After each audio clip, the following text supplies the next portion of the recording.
ఆయన ఒక స్టేట్మెంట్, చాలా సింపుల్ స్టేట్మెంట్ అనమాట. గంట సేపు బాగా ప్రసంగం చేసి లాస్ట్లో ఒక్కటే మాట చెప్పేసి వెళ్ళిపోతాడంట ఆయన. ఎప్పుడు కూడా మీరు నమ్మితే ఇది పని చేస్తుంది, నమ్మకపోతే పని చేయదు, బాయ్ అని చెప్పేసి వెళ్ళిపోతాడంట.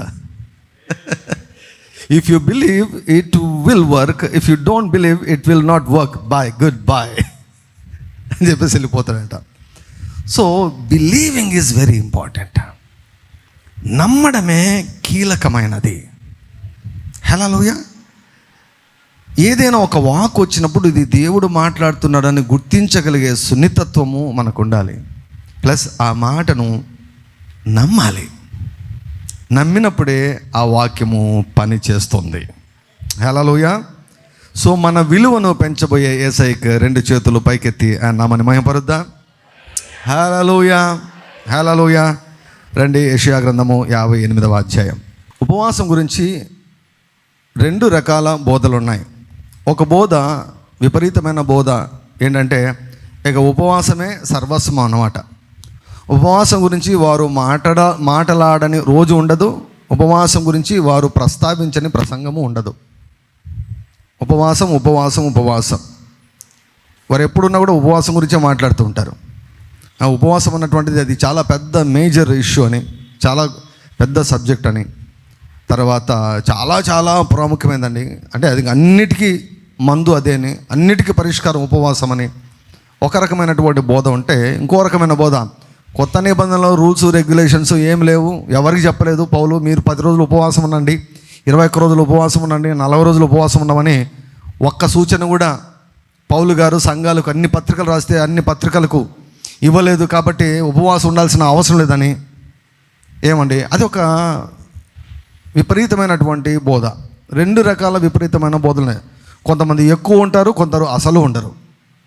సో కనుక బ్యాలెన్స్ అన్నటువంటిది చాలా చాలా ప్రాముఖ్యం. మీరు అంగడికి వెళ్ళినప్పుడు సరిగా తూకం లేకపోతే ఏమన్నా బాగుంటుంది చెప్పండి? ఒక రకం తూకము మనకు మేలు, ఇంకొక రకం తూకము వాళ్ళకు మేలు అవుతుంది కదా. బ్యాలెన్స్ ఉంటే వాళ్ళకు మనకు మంచిది. బ్యాలెన్స్ ఉంటే వాళ్ళు బాగుంటారు, మనం బాగుంటాం. వాళ్ళు తృప్తిగా ఉంటారు, మనం తృప్తిగా ఉంటాం. ఒకటి కిందికి పోయినా ఎవరికొకరికి నష్టం అనమాట. ఇన్ ద సేమ్ వే ఉపవాసం గురించి కూడా ఒక సమతుల్యత కలిగినటువంటి బోధ మనకు అవసరం. మనము ఏ బోధ వినాలో తెలుసుకోవాలి, ఏ బోధ వినకూడదో తెలుసుకోవాలి. ఆ జ్ఞానము లేకుంటే చాలా కష్టం. ఒక కలెక్టర్ గారు అన్నారు, ఒక కలెక్టర్ గారితో ఇంటర్వ్యూ చేస్తూ, మీరు గ్రామంలో పుట్టి పెరిగారు, ఈనాడు చాలామంది సిటీలో ఉన్నటువంటి వారు దురలవాట్లకు లోనైపోయి పాడైపోయినటువంటి వారు ఉన్నారు, కానీ మీరు గ్రామంలో పుట్టారు, మీ తల్లిదండ్రులు వ్యవసాయం చేసేవారు, మీరు సివిల్స్లో ఇంత టాపర్ అయిపోయారు, మీరు కలెక్టర్ అయ్యారు, అసలు ఏమిటి మీ రహస్యం అంటే ఆయన కొన్ని రహస్యాలు చెప్తూ ఒక మాట చెప్పాడు, నాకు భలే నచ్చింది. అది ఏమన్నాడంటే, ఆయన ఏ పుస్తకాలు చదవాలో తెలుసుకోవాలి, ఏ పుస్తకాలు చదవకూడదో తెలుసుకోవాలి అన్నాడు. ఏవి చదవాలో తెలుసుకోవాలి, ఏది చదవకూడదో తెలుసుకోవాలన్నాడు. నాకు భలే నచ్చింది ఆ మాట. మనం కూడా అంతే కదా. ఏ బోధ వినాలో తెలుసుకోవాలి, ఏ బోధ వినకూడదో కూడా తెలుసుకోవాలి. ఏ బోధను అంగీకరించాలో తెలుసుకోవాలి, ఏ బోధను అంగీకరించకూడదో తెలుసుకోవాలి. ఏ బోధ దేవుని నుంచి వస్తుందో, ఏ బోధ మనుషుని యొక్క మనసు నుంచి వస్తుందో తెలుసుకోవాలి. ఆ విచక్షణ లేకపోతే మనము నష్టపోతాం. అందుకే ఉపవాసం గురించి పరిశుద్ధాత్ముడు కంకణం కట్టుకొని నన్ను పూర్తిగా తన వశము చేసుకొని ఉపవాసం గురించి ఒక సమతుల్యత కలిగినటువంటి ఒక మంచి పుస్తకాన్ని పరిశుద్ధాత్ముడు ఆయన వ్రాయిస్తున్నాడు. హల్లెలూయా. కొన్ని మాసాలు, కొన్ని సంవత్సరాల తరబడి కొన్ని మాసాలు మరి భోజనం గురించి, ఫుడ్ గురించి చాలా పరిశోధన చేశాను. నాకు అర్థమయ్యేది కాదు, నేను ఎందుకు ఇంత పరిశోధన చేస్తున్నాను. ఫుడ్ గురించి, ఏవి తినాలా, ఏవి తినకూడదు, ఎంత తినాలా, వీటి గురించి ఏం లేదు, ఇదే ధ్యాస అనమాట. బైబిల్ చదివినట్టు చదివాను నేను. బైబిల్ చదివినట్టు, బైబిల్ ప్రసంగాలు విన్నట్టు, ఫుడ్ గురించి, ఫుడ్ హ్యాబిట్స్ గురించి నాకు అర్థమయ్యేది కాదు. ఎందుకు నేను ఇంత ఎక్కువగా శ్రద్ధ చూపుతున్నా అర్థమయ్యేది కాదు. ఇప్పుడు అర్థమవుతోంది. ఆ సమాచారం అంతా కూడా దేవుడు ఎందుకు ఇచ్చాడంటే సంఘానికి అందించాలని. హల్లెలూయా.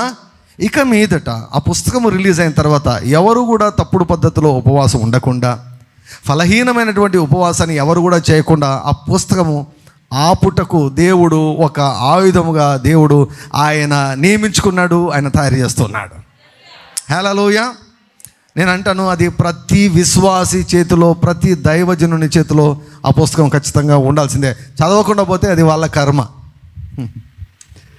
దేవుడు ఏమంటాడు? నన్ను కనుగొనివాడు జీవమును కనుగొనను, నన్ను కనుగొనని వాడు ఎంటిగా ఏమన్నాడు? తనకు తాను హాని చేసుకున్నాను అంటాడు.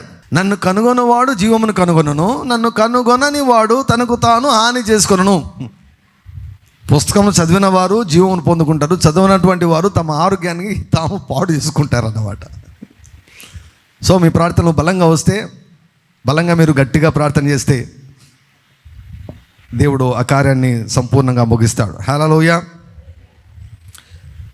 దేవుని యొక్క దృష్టిలో ఉపవాసమునకు ఒక మంచి స్థానం ఉంది. సో అందుకే దేవుడు ఒక అధ్యాయాన్నంతా కూడా ఉపవాసం గురించి వ్రాయించాడు. ఒక అధ్యాయం, ఒక పెద్ద అధ్యాయం, 14 వచనాలు, ఒక పేజ్ అంతా ఉపవాసం గురించే ఉంటుంది. ఒక బైబిల్లో ఒక పేజ్ అంతా ఉపవాసం గురించి దేవుడే వ్రాయించాడు. ఇది ప్రవక్తల యొక్క అభిప్రాయం కాదు, ప్రవక్తల యొక్క బోధ కాదు, దేవుడే బోధ. God taught about fasting. దేవుడే బోధించాడు. మామూలు కొంతమంది అంటుంటారు, పౌలు ఉపవాసం గురించి ఏం బోధించలేదు, పెద్ద ప్రాముఖ్యమైనది కాదన్నారు. దేవుడు బోధించాడు. దేవుడే ఉపవాసం గురించి బోధించాడు. ఇందులో 2 రకాల ఉపవాసాలు ఉన్నాయి. 2 రకాల ఉపవాసం. ఒక ఉపవాసము ఫలితాలను తెచ్చేది, మరొక ఉపవాసము ఫలితాలు తేనేది. ఒక ఉపవాసము దేవునికి ఇష్టమైన ఉపవాసము, మరొక ఉపవాసము దేవునికి ఇష్టము లేని ఉపవాసము. ఒక ఉపవాసము దేవుడు లక్ష్య పెట్టేది, మరొక ఉపవాసము దేవుడు కేర్ చేయనటువంటిది, లక్ష్య పెట్టనటువంటి ఉపవాసము. ఒక ఉపవాసాన్ని దేవుడు నియమించాడు, ఇంకొక ఉపవాసాన్ని మనుషులు నియమించుకున్నారు. సో 2 రకాల ఉపవాసాలు ఉన్నాయి. క్రైస్తవులు ప్రతి ఒక్కరు కూడా ఈ 2 రకాల్లో ఏదో ఒక ఉపవాసాన్ని చేస్తూనే ఉంటారు. కొంతమందికి ఉపవాసం అంటే ఏమిటో కూడా తెలియదు, ఉండలేరు, మేము బతకలేము అంటారు. సో ఈరోజు యెహోవాకు ప్రతికూలమైన ఉపవాసం ఏమిటి, యెహోవాకు అనుకూలమైన ఉపవాసం ఏమిటి అన్న విషయాన్ని మీ ముందు ఉంచాలని ఆశపడుతున్నాను. మార్నింగ్ సర్వీస్లో యెహోవాకు ప్రతికూలమైన ఉపవాసం అని 2 రోజులు కూడా నేను క్లుప్తంగా బోధించాను. ఫాస్ట్గా 2 మాటలు చెప్పి నేను ముందుకెళ్తాను. యెషయా గ్రంథము 58వ అధ్యాయం. తాళక బూర ఊదినట్లు ఎలుగెత్తి బిగ్గరగా కేకలు వేయము, వారు చేసిన తిరుగుబాటును నా జనులకు తెలియజేయము, యాకోబు ఇంటి వారికి వారి పాపములను తెలియజేయము. దేవుడు ప్రవక్తతో మాట్లాడితే ఏమన్నాడంటే, యెషయా గట్టిగా ప్రసంగం చేయ అంటున్నాడు. అందుకే కొన్నిసార్లు మేము కేకలేసి చెప్తాం. కేకలు ఇక్కడ ఆయన అంటే ఏమన్నాడు? ఎలుగెత్తి, సాఫ్ట్ ప్రసంగాలు ఎప్పుడు సాఫ్ట్ ప్రసంగాలు కాదు, ఎలుగెత్తి బిగ్గరగా కేకలు వేసి చెప్పాలంట. ఏం చెప్పాలంట? నా ప్రజలు తిరుగుబాటు చేశారు, నా ప్రజలకు పోయి వాళ్ళ తిరుగుబాటు చెప్పు. తర్వాత యాకోబు ఇంటి వారికి వారి పాపములను తెలియజేయి. ఏంటంట? వారు చేసిన తిరుగుబాటు ఏంటి, వారు చేసిన పాపాలు ఏంటి? 2వ వచనం.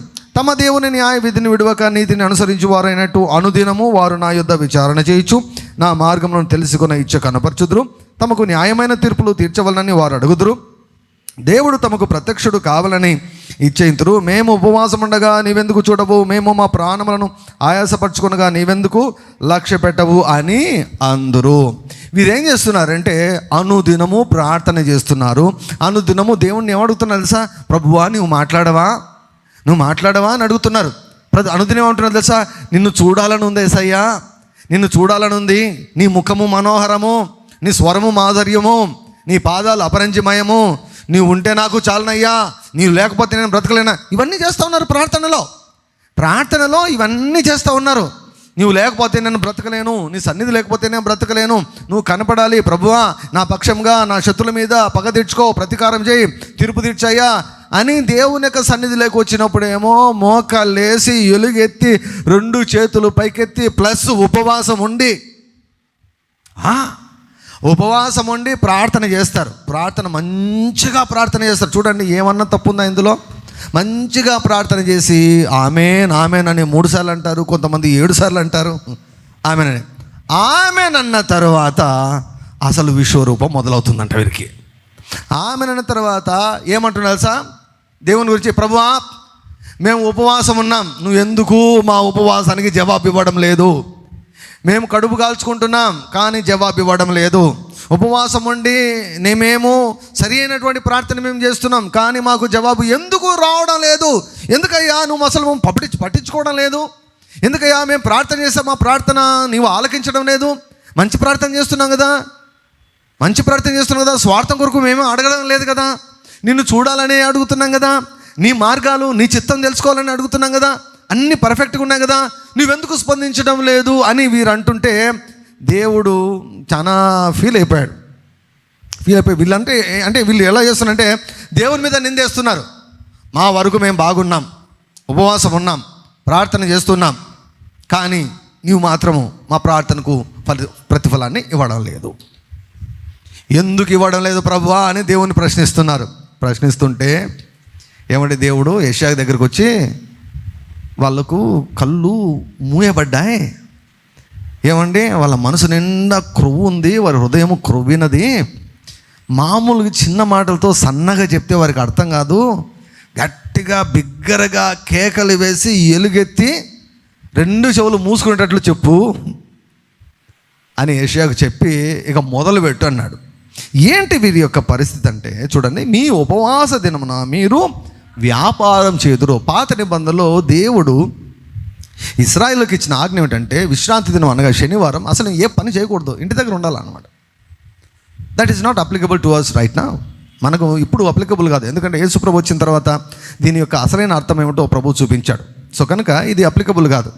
సో వారు వ్యాపారం చేసుకుంటూ ఉన్నారు. అయితే ఇందులో ఒక నియమం ఉంది, ఆ నియమం తర్వాత మాకు కనిపిస్తుంది. సో వీరు వ్యాపారం చేస్తున్నారంట. వ్యాపారం ఎలా చేస్తున్నారు? నీ పని వారి చేత కఠినమైనవి చేయించుదురు, మీరు కలహపడుచు వివాదము చేయుచు అన్యాయముగా గుద్దులాడుచు ఉపవాసముందురు. ఉపవాసం ఉన్నారు వీరు, ఉపవాసం ఉండి ప్రార్థన చేసుకున్నారు. ఆమెనంది తర్వాత ఇంకా పనికి పోతున్నారు. దేవుడు ఏం చెప్పాడు? పనికి వెళ్ళొద్దు అన్నాడు. పనికి వెళ్ళొద్దు, ఇంటి పాటునే ఉండండి అంటే లేదు మేము పని చేస్తే డబ్బులు వస్తాయి. వీళ్ళు పని చేయడమే కాకుండా వీరి కింద పని చేసే వారితో మామూలు పని కాదు, కఠినమైన పని చేస్తున్నారు. అంటే వారి యొక్క కఠినమైన హృదయం గురించి దేవుడు మాట్లాడుతున్నాడు. ఉపవాసం ఉన్నారు కానీ హృదయము మనుషుల ఎడల కఠినంగా ఉంది. కఠినమైన మనసుతో చేసే ఉపవాసం అని పేరు పెట్టచ్చు. దీన్ని దేవుడు పట్టించుకోడు. రెండవది కలహపడుచు. దీనికి ఏం పేరు పెట్టాలంటే కలహాల ఉపవాసము. కలహ ప్రియులు ఉంటారు కొంతమందికి. కొట్లాడంది వారికి నిద్ర రాదు, ఒక మాట అనంది వారికి నిద్ర రాదు. ఉపవాసం ఉన్నామా లేమనేది వారికి ఉపవాసం ఎప్పుడు తెలుసా? ప్రార్థనప్పుడు ఉపవాసం ఉన్నాం ప్రభు అని ఆడ కన్నీళ్ళు కారుస్తారు, కానీ ఆమెనకల అందరికీ కన్నీళ్ళు తెప్పిస్తారు. ఆమెనన్న తర్వాత ఏమండి బయటకు వచ్చి అందరికీ కన్నీళ్ళు తెప్పిస్తారు. కానీ ప్రార్థన అంటూనే అసలు ఏంటి లీటర్ల కన్నీరు విడుస్తారు, బయటకు వస్తేనే ఈతలకు ఏడిపిస్తారు అన్నమాట. కలహపడుచు వివాదము చేయొచ్చు అన్యాయంగా. ఏమండి సైలెంట్ అయిపోయారేమో. గుద్దులాటల ఉపవాసం, అన్యాయపు ఉపవాసం, వివాదాల ఉపవాసం, కలహాల ఉపవాసం. ఓ పక్క ఉపవాసం ఉన్నారు, ఒక సైడ్ ఏమో ప్రార్థన చేస్తున్నారు, ఇంకొక సైడు గుద్దులాట ఆడుతున్నారు. ఒక సైడు ఉపవాస ప్రార్థన చేస్తున్నారు, ఇంకో సైడు కలహము. ఒక సైడు ఉపవాస ప్రార్థన, ఇంకో సైడు నోరు బారేసుకోవడము. ఓ సైడు ఉపవాస ప్రార్థన, ఇంకో సైడు అన్యాయం చేయడము. ఒక సైడు ఉపవాస ప్రార్థన, ఇంకొక సైడు ఏమైనా కింద పని చేసే వాళ్ళపైన కఠినముగా ప్రవర్తించడము. సో ఇటువంటి ఉపవాసము చేస్తూ హృదయ స్థితిని వారు ప్రక్కన పెట్టేసి, దేవుడు ఏం కోరుకుంటున్నాడని దాన్ని ప్రక్కన పెట్టేసి కేవలం కడుపు కాల్చుకొని మాకు జవాబులు ఇవ్వు ప్రభు అని అడుగుతున్నారు. ఇది తప్పు. ఇటువంటి ఉపవాసాన్ని నేను లక్ష్య పెట్టను, అసలు కేర్ కూడా చేయనని వారికి చెప్పు అన్నాడు. ఎంతకాలం నుంచి నువ్వు ఉపవాసం చేస్తున్నావు? నువ్వు ఉపవాసం చేసిన దానికి దేవుడు వాగ్దానం చేశాడు. రహస్యముగా నీ యొక్క ఉపవాసాన్ని చూసే నీ పరలోకపు తండ్రి బహిరంగంగా నీకు బహుమానం ఇస్తానని చెప్పాడు. ఉపవాస ప్రార్థన ద్వారా ఎన్ని బహుమానాలు నువ్వు పొందుకున్నావు? How many rewards that you have received from the father in secret publicly. So ఉపవాసానికి నువ్వు బహుమానాలు పొందుకోలేదంటే this is the time to set right everything. ఈ యొక్క సమయంలో ప్రతి స్క్రూ కూడా టైట్ అయిపోవాలి, లూజ్గా ఉన్నది ప్రతిదీ టైట్ అయిపోవాలి. ఈ రోజు నుంచి నీవు ఉపవాసం చేస్తే ఖచ్చితంగా ఆ ఉపవాసానికి జవాబును పొందుకొని తీరాలి. హల్లెలూయా. ఎందుకంటే సరి అయిన పద్ధతిలో, దైవికపరమైన పద్ధతిలో ఉపవాసం చేస్తే ఎటువంటి దీవెనలు ఉన్నాయో ఈ యొక్క అధ్యాయంలో ప్రభు చెప్తాడు. మత్తయి సువార్త 6వ అధ్యాయంలో యేసు ప్రభు ఏమన్నాడు? నీవు ఉపవాసం చేయనప్పుడు మనుషులందరికీ కనిపించాలని వేషధారి వలె చేయొద్దు, మనుషుల చేత అభినందించబడేదానికి చేయొద్దు, ఎవరికి తెలియకుండా రహస్యంగా ఉంచు, రహస్యంగా నిన్ను చూచు నీ తండ్రి నీకు బాటంగా ప్రతిఫలం ఇస్తాడు. ఏ ప్రతిఫలం ఇస్తాడో ప్రభు చెప్పలేదు. ఏ ప్రతిఫలం ఇస్తాడంటే ఇందులో ఉన్నాయి. యెషయా గ్రంథము 58వ అధ్యాయంలో ప్రతిఫలాలు ఉన్నాయి. మొదటగా ఎలా చేయకూడదో చెబుతూ ఉంటున్నాడు. సో కనుక వీరు ఈ రీతిగా ఉపవాసం చేస్తున్నారు. ఈ యొక్క ఉపవాసాన్ని దేవుడు లక్ష్య పెట్టను అని చెప్పాడు. 9వ వచనం చూడండి. అప్పుడు నీవు పిలువగా యెహోవా ఉత్తరం ఇచ్చును, నీవు మొరపెట్టగానే నేను ఉన్నాను అనను. ఇతరులను బాధించుటయు, వ్రేలు పెట్టి చూపి తిరస్కరించుటయు, చెడ్డ దానిని బట్టి మాట్లాడుటయు నీవు మాని. ఆహారం ఒక్కటి మానుకుంటే సరిపోదండి. మాంసం ఒకటి మానుకుంటే సరిపోదు. నీకు ఇష్టమైనటువంటి ఆహార పదార్థాలు ఒక్కటి మానుకుంటే సరిపోదు. దాంతోపాటు ఏం కలపాలి? ఇతరులను బాధించుటయు, బాధ పెట్టకూడదు. ఉపవాస దినమున అంటే పాస్టర్ గారు ఉపవాస దినమున ఒక్కరోజు బాధ పెట్టకుండా ఉపవాసం అయిపోయిన వెంటనే ఫోన్ చేసి తిట్టచ్చా?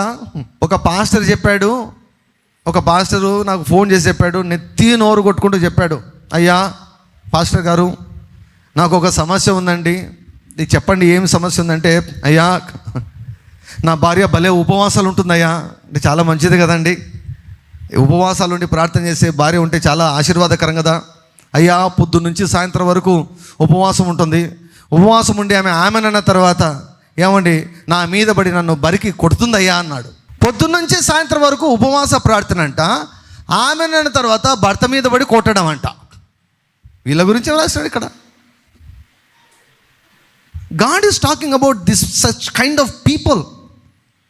అంటే ఆ ప్రార్థన దేవుని సన్నిధికి చేరుతుందా? 12 గంటలు ఉపవాసం ఉండి, కడుపు కాల్చుకొని ఉపవాసం ఉండి, మనుషుల మీద పడి కొట్టడము, మనుషులను తిట్టడము, ఇతరులను బాధించడం, ఈ ఉపవాసాలకు దేవుడు స్పందిస్తాడా? ఇటువంటి ఉపవాసాలకు బాడీలో ఒక రవ్వ కొవ్వు కరుగుతుందేమో కానీ దేవుని నుంచి మాత్రం ఏమండి, దేవుని నుంచి ఏది పొందుకోలేరు. అలా అనేది ఎందుకంటే దేవుడు ఇచ్చిన దాన్ని దేని కూడా స్వాధీనం చేసుకోలేరు. ఇతరులను బాధించుటయు, వ్రేలు పెట్టి. ఒక సైడ్ ఏమో ఉపవాసం ఉంటున్నాను. యాక్చువల్గా ఉపవాసం ఉండి ఏం చేయాలి తెలుసా అండి? గ్రీకులో ఉపవాసం ఉన్నప్పుడు వారు తాము దుఃఖించుకునే దానికి ఉపవాసం ఉండేవారంట, దుఃఖ పెట్టుకునే దానికి ఉపవాసం ఉండేవారంట. దాని అర్థం ఏముందంటే ఉపవాసం ఉండి ఏమండి కళ్ళల్లో ఉన్నటువంటి దూలాలను తీసివేసుకునేవారంట. దేవుని యొక్క సన్నిధిలో ఉండి, ప్రభువా నీకు ఆయాసకరమైనవి ఏమైనా ఉంటే వాటిని తీసేయనైనా, ఇవి తీసేయి ప్రభు అని మనం దేవుని యొక్క సన్నిధిలో ఉండి మనల్ని మనం తగ్గించుకొని మన కళ్ళలో ఉన్నటువంటి దూలాలు తీసుకోవడంలో మనం మునిగిపోవాలి. ఈ గ్రూపు వీళ్ళు ఏం చేస్తున్నారంటే ఉపవాసం ఉండి భక్తిగా ప్రార్థన చేసి ఆమెనన్న తర్వాత ఇతరులను బాధ పెట్టడం, తర్వాత వేలెత్తి చూపిస్తున్నారంట. ఎవరు నియమించారండి? దేవుడు మనల్ని ఇతరుల మీద వేలెత్తి చూపించేదానికి దేవుడు మనలో నియమించలేదు. ఒకరు అన్నారు, ఇలా వేలు చూపించామంటే ఒక్కటే నీకు వ్యతిరేకం వేలు చూపించేది, 3 ఏళ్ళు నాకు చూపిస్తున్నాయి, ఈ వేలు మాట్లాడుతున్నాయి, నీది నువ్వు కడుక్కోప్ప అంటుంది నీ చెయ్యే, నీ మూతి నువ్వు తుడుచుకోప్ప, వాళ్ళు ఎవరి మూతి వాళ్ళు తుడుచుకుంటారు, లేకపోతే దేవునితో తుడిపించుకుంటారో నీకు ఎవరు చెప్పారు, నీ పని నీది నువ్వు కడుక్కో అని ఎవరో కాదు నీ వెళ్ళే మాట్లాడతాయంట.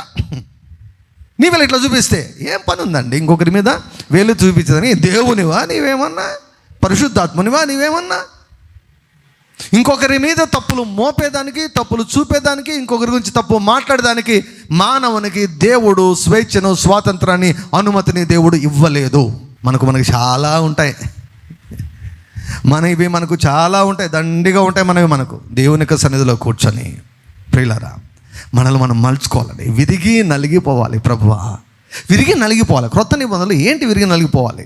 ఆత్మ బాగుంది, మనసులో చాలా రోత ఉంటుందండి, మనసులో చాలా ఇబ్బంది ఉంటుంది. మనసులో వాటన్ని ప్రభు దగ్గర తీసుకుని, ప్రభువా ఎందుకు ఇట్లాంటి ఆలోచనలు వస్తున్నాయి నాకు, నేను ఎందుకు ఇలా స్పందిస్తున్నాను, నేను ఎందుకు ఇలా ఉన్నాను, ఉపవాసం ఉన్నాను అయ్యా, ఉపవాసం ఉన్నప్పుడు ఎందుకు నాకు ఎటువంటి ఆలోచనలు వస్తున్నాయి, ఉపవాసం ఉన్నప్పుడు ప్రభువా ఎందుకు నేను ఇలా స్పందించాలని నాకు ఒత్తిడి వస్తూ ఉంది, నీకు ఇష్టం కాదు కదా, నీ వాక్యానుసారం కాదు కదా, నన్ను మలచయ్యా, తీసివేయ్యా, నాకు సహాయం చేయి ప్రభా. ఇలా విరిగి నలిగి దేవునికి సన్నిధిలో మనల్ని మనం కడుక్కోవాలి, మనల్ని మనం చూసుకోవాలి తప్ప ఉపవాసం ఉన్నామని చెప్పి నేను పెద్ద నీతిమంతురాలని చెప్పేసి ఆయన ఇట్ట వీడిట్ట ఈమిట వాళ్ళు ఇట్ట వీళ్ళిట్ట అని వీళ్ళు ఉపవాసం ఉంటే చెప్పాడు, వారు తిరుగుబాటు స్వభావం కలిగినటువంటి వారు. వారికి వెళ్ళి ఏమండి తాళకు పురుగు తినట్టు గట్టిగా కేకలేసి వారికి చెప్పు అని యేషుని పంపించాడు. సో ఇతను వీరు ఉపవాసం ఉంటున్నారు, బాధ పెట్టే ఉపవాసం అనమాట, బాధించే ఉపవాసము, వ్రేలెత్తి చూపే ఉపవాసము, చెడ్డదానిని బట్టి మాటలాటయు. చెడ్డదాన్ని బట్టి ఉపవాసం నోటికి కూడా ఇవ్వాలండి, నోటికి కూడా ఇవ్వాలి. చెడ్డదాన్ని బట్టి మాటలాటయు నీవు మానాలి. ఉపవాసం ఉన్నప్పుడు ఇటువంటివన్నీ కూడా మనము ఎంటర్టైన్ చేయకూడదు, మనము మానకూడదు. 13వ వచనము, నా విశ్రాంతి దినమున, హల్లెలూయా, విశ్రాంతి దినమున వ్యాపారం చేయకుండా నాకు ప్రతిష్ఠితమైన దినమని నీవు ఊరకుండిన ఎడల విశ్రాంతి దినము మనోహరమైనదనియు యెహోవాకు ప్రతిష్ఠిత దినమైనదనియు ఘనమైనదనియు అనుకొని దానిని ఘనముగా ఆచరించిన ఎడల నీకు ఇష్టమైన పనులు చేయకయు వ్యాపారం చేయకయు లోక వార్తలు చెప్పుకొనకయు ఉండిన ఎడల. లోక వార్తలు ఏమండి, పాలిటిక్స్, రాజకీయాలు ఎంత ఇష్టమో. ఇంక ఇప్పుడు సీజన్ స్టార్ట్ అయింది కదా, ఒక్కొక్కరికి ఒక్కొక్క సెంటిమెంటు కదా. నేను ఆ పార్టీ, నీవు ఈ పార్టీ. సో నేను నమ్మే పార్టీ గురించి నేను గొప్పగా చెప్పడము, ఎవరు నమ్మే పార్టీ వాళ్ళ గురించి గొప్ప. ఇప్పుడు ఇంకా సినిమాల గురించి మాట్లాడు ఈ సీజన్ అంతా, ఓన్లీ రాజకీయాలే. దేవుడు ఏమంటాడు, దాన్ని లోక వార్తలు అన్నాడు. నువ్వు దేవుని సన్నిధికి పోతే ఏమండి, ఇప్పుడు ఇక్కడ లోకల్ అంటే ప్రపంచంలో లోకంలో మాట్లాడే వాళ్ళంతా ఎవరు గెలుస్తారు. నువ్వు దేవుని సన్నిధితో కలిపితే ఏమండి, ఎలక్షన్స్ రిజల్ట్ కూడా చూపిస్తాను నీకు. చూపించి నోరు మూసుకొని గమ్ముగా ఉండంటాడు. బయటికి వెళ్ళి మొత్తం అంతా కూడా ప్రచారం చేయమని దేవుడు ఏం చెప్పాడు, అది మన పని కాదు. బయటికి వెళ్ళి ప్రచారం చేయకూడదు, పలాని వాళ్ళు గెలుస్తారు, పలాని వాళ్ళు ఓడిపోతారని చెప్పకూడదు. స్పిరిచువల్ సీక్రెసీ మనం మెయింటైన్ చేయాలి. ఒక అనుభవం పౌలు గారికి వస్తే 14 సంవత్సరాల తర్వాత చెప్పాడు. నేనేదో చూశానని టకాన్ని చెప్పకూడదు. దేవుడు నాకు చెప్పాడు ఈయన గెలుస్తాడు, ఈయన ఓడిపోతాడు, ఈమె గెలుస్తుంది, ఈమె ఓడిపోతుంది, దేవుడు నాకు చెప్పాడు అని ఏమండి చెప్పకూడదు. బయటికి అస్సలు చెప్పకూడదు. అది తప్పు. అది ఇట్ ఈస్ నాట్ విజ్డమ్. కనపడినవన్నీ చెప్పకూడదు, వినపడినవన్నీ చెప్పకూడదు. సాతానుకు ద్వారం తెరిచిన వారం అవుతాం. దేవుని యొక్క నామం దూషించబడేదానికి ఆస్కారం ఉంది. ప్రజలను ప్రభావితం చేసేదానికి అవకాశం ఉంది. కనుక ఎవరైనా కూడా పలానా వాళ్ళు గెలుస్తారు, పలానా ఓడిపోతారని ఎవరైనా దైవజనులు చెప్తే దాన్ని పెద్దగా లక్ష్య పెట్టవద్దండి. Because it is not right. Maybe God has reveal to them, దేవుడే బయలుపరిచి ఉండవచ్చు, కానీ పబ్లిక్లో చెప్పకూడదు. పబ్లిక్లో అందరి ముందు చెప్పకూడని కొన్ని విషయాలు ఉంటాయి, అవి చెప్పకూడదు. వాటిని రహస్యంగా గోప్యంగా ఉంచాలి. మీరు మీకు వ్యక్తిగతంగా చాలా క్లోజ్గా ఉన్నటువంటి ఉన్నవారితో పంచుకోవచ్చు, నో ప్రాబ్లం. బట్ పబ్లిక్ అయ్యేటట్లుగా ఎప్పుడు కూడా రాజకీయాల్లో ఎలక్షన్స్ ముందు పంచుకోకూడదు. అమెరికాలో తల పండినటువంటి ప్రవక్తలు వారు 100 ప్రవచనాలు చెప్తే ఒక్క ప్రవచనం కూడా తప్పిపోలేదు. అటువంటి వాళ్ళు కూడా ఈ విషయంలో మిస్టేక్ చేశారు. న్యూస్లోకి వచ్చేసి సోషల్ మీడియాలోకి వచ్చేసి దేవుడు నాకు చెప్పాడు పలాని వాళ్ళు గెలుస్తారు, దేవుడు నాకు చెప్పాడు పలాని వాళ్ళు గెలుస్తారని చెప్పారు. అందరూ సిగ్గుపరచబడ్డారు. అందరూ సిగ్గుపరచబడ్డారు. దేవుడు చెప్పాడు ట్రంప్ గెలుస్తాడని. దేవుడు చెప్పాడు. వాళ్ళు ప్రవక్తలు, నిజంగా జెన్యూన్ ప్రాఫిట్స్ అండి, అబద్ధ ప్రవక్తలు కాదు. మంచి దైవజనులు పబ్లిక్లోకి వచ్చి చెప్పారు. ఏమైపోయింది, ట్రంప్ ఓడిపోయాడు అంటే అర్థం ఏంటి? 99 సార్లు కరెక్ట్ నువ్వు వినుండొచ్చు, ఒక్కసారి తప్పుగా వినేదానికి ఆస్కారం ఉంది. నువ్వు మనిషివని మర్చిపోతావు. నేను మనిషినే, మన మనుషులమే, దైవజనులు అందరూ కూడా మనుషులే. 100కు 100 సార్లు అందరూ కూడా కరెక్ట్ ఏం చెప్పరు. ప్లస్ ఇక్కడ ఒకవేళ మనం ముందుకెళ్ళి మనం చెప్పాము అంటే ఇక్కడ సాతానుకు ద్వారం తెరిచిన వారము అవుతాం. సో లోక వార్తలు ఇవి ఉపవాస దినం అంటే ఇక్కడ నాకు ఒక మాట భలే నచ్చిందండి. నాకు ప్రభు యాక్చువల్గా నిన్నటి దినము ఈ మాటను ఇచ్చాడు. నిన్నటి దినము అనౌన్స్ చేశాం ఆర్టీజే మినిస్ట్రీస్లో ఎవ్రీ సాటర్డే, ప్రతి శనివారము ఏమండి దేవుని యొక్క విశ్రాంతి దినం, నా విశ్రాంతి దినము. ఇది విశ్రాంతి దినము, ఇది ప్రతిష్ఠిత దినము. ఈ దినాన్ని మనము ఘనమైనదిగా ఎంచాలంట, ఘనముగా ఆచరించాలంట. హల్లెలూయా చెప్పండి. ప్రతి శనివారాన్ని నేను ఈ ఫిబ్రవరి మాసము నుండి 2024 సంవత్సరం నుండి ఘనముగా ఆచరించబోచున్నాను. హల్లెలూయా. ఏమంటున్నాడు దేవుడు? నీ ఉపవాస దినం కాదు, నా ఉపవాస దినం అంటున్నాడు. నా ఉపవాస దినము. హల్లెలూయా. So let us give Saturday to God. నీ యొక్క ప్రేయర్ పాయింట్స్ని మర్చిపో.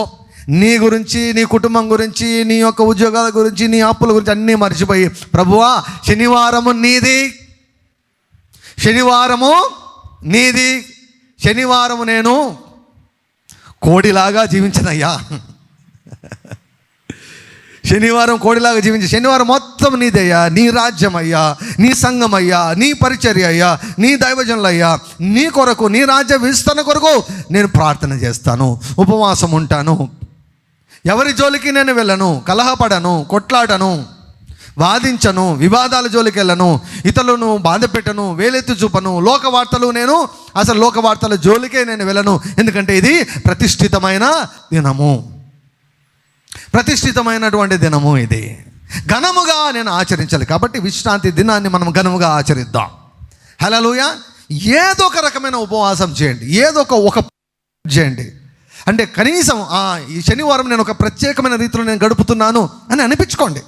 దేవునికి చూపించండి. ఎవరికి చెప్పాల్సిన అవసరం? ప్రభువా సాటర్డే నేను ఈ ప్రత్యేకమైనటువంటి నిర్ణయాలు తీసుకున్నాను నీ కొరకు, నీ రాజ్యం కొరకు. ప్రార్థన అయితే మాత్రం షూర్, ఓన్లీ నీ సంఘం గురించే ప్రార్థన చేస్తా, నా ఊరు గురించే ప్రార్థన చేస్తా, నా వీధి గురించే నేను ప్రార్థన చేస్తా, నా దేశం గురించి మాత్రమే నేను ప్రార్థన చేస్తా. నన్ను నేను ప్రక్కన పెట్టుకుంటాను, నన్ను నేను తృణీకరించుకుంటాను. నాకు ఎంత నా గురించి ప్రార్థన చేసుకోవాలన్నా కూడా నేను చేసుకోను అయ్యా. ఎందుకంటే ఇది నీ దినము, ఇది ఘనమైన దినము, ఇది ప్రతిష్ఠితమైనటువంటి దినమని నేను ఘనముగా ఆచరించాలనుకుంటున్నానయ్యా అని మనము తీర్మానం చేసుకోవాలి. సో ఒక గుంపు చేసే ఉపవాస ప్రార్థనను దేవుడు త్రోసివేశాడు.